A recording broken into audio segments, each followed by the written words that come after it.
लगा बोलो बोलो चिल्ला। वोट हमारा अधिकार है, वोट हमारा अधिकार है, वोट हमारा अधिकार है, वोट हमारा अधिकार है। अरे लड़कियों और कौन है फर्स्ट बार वोट देने जो जाएगी, कोई है?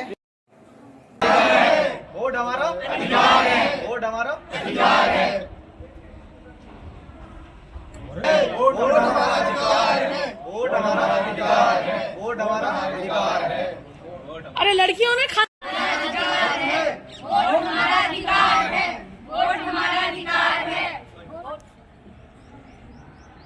नॉन स्टॉप बोलते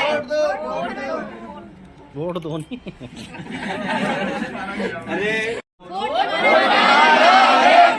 शहीद दुर्गामल राजकीय स्नातकोत्तर महाविद्यालय में लगातार मतदान जागरूकता के लिए अभियान हो रहे हैं। पूरे वर्ष भर हमने, क्योंकि जो यूजी क्लासेस हैं उसमें हमें नए वोटर्स मिलते हैं तो उनका प्रशिक्षण करना ज़रूरी होता है। तो इसके लिए हम लोगों ने शपथ दिलाई है उनको।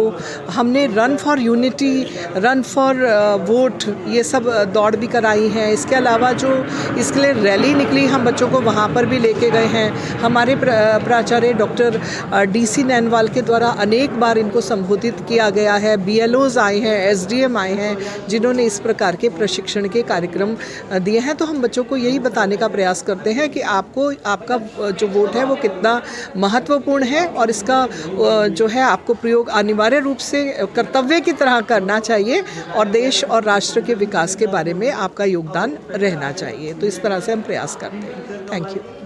और ये मेरा पहला वोट है और इस बात की मुझे खुशी भी है कि देश के विकास में मेरा वोट डलने जा रहा है इस बार। और मैं चाहूँगा कि हमारी जो सरकार है वो विकास के कार्यों में मतलब विकास के कार्य और अच्छे से कर सके। और मेरा वोट, क्योंकि ये महत्वपूर्ण वोट, हर भारतीय का वोट महत्वपूर्ण होता है और मैं खुश हूँ।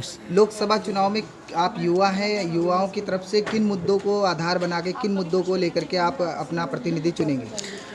देखिए, रोज़गार पहला मुद्दा है जो युवाओं के, सब सारे युवाओं के लिए महत्वपूर्ण है। और जैसे कि आजकल हमारे देश में डेवलपमेंट के जो कार्य हैं, इंफ्रास्ट्रक्चर पे काफ़ी ध्यान दिया जा रहा है, तो उसी हिसाब से रोज़गार के लिए भी अच्छे से मौके आएँ और युवाओं को रोज़गार मिले। अगर हम रोजगार सर, अभी मुझे लगता है कि वर्तमान में जो सरकार है वो काफ़ी अच्छा काम कर रही है युवाओं के लिए, देश के लिए। तो मुझे उनके कार्य से मैं काफ़ी प्रभावित हूँ। मैं बहुत उत्सुक हूँ क्योंकि मैं पहली बार वोट देने जा रही हूँ और जितनी उत्सुकता है उतना ही मेरा एक सरकार से एक प्रेशर भी रहता है हमारा भी कि हम जो वोट डाल रहे हैं उस हिसाब से सरकार भी वो काम को करे, फालतू हमें लुभावने वादे ना दे, अपनी जो हमसे वादे करते हैं उन पे कायम भी रहे। और स्पेशली महिलाओं के लिए कहना चाहूँगी, क्योंकि मैं खुद मैरिड हूँ और मैं अभी भी शादी के बाद पढ़ाई कर रही हूँ, MA कर रही हूँ, तो मेरा मतलब फैमिली से भी बहुत सपोर्ट है। तो सरकार से भी चाहिए हमें कि महिलाओं के लिए भी सेफ्टी हो और शिक्षा को लेके भी आगे वो काफ़ी सारी चीज़ें करें हमारे लिए। जैसे आपने अभी तक, देखिए, मन में ऐसा किसी सरकार के लिए नहीं बोलना चाहूँगी यहाँ पे, क्योंकि मैं चाहती हूँ कि सरकार कोई भी हो, कोई भी पार्टी हो, काम होना चाहिए बस।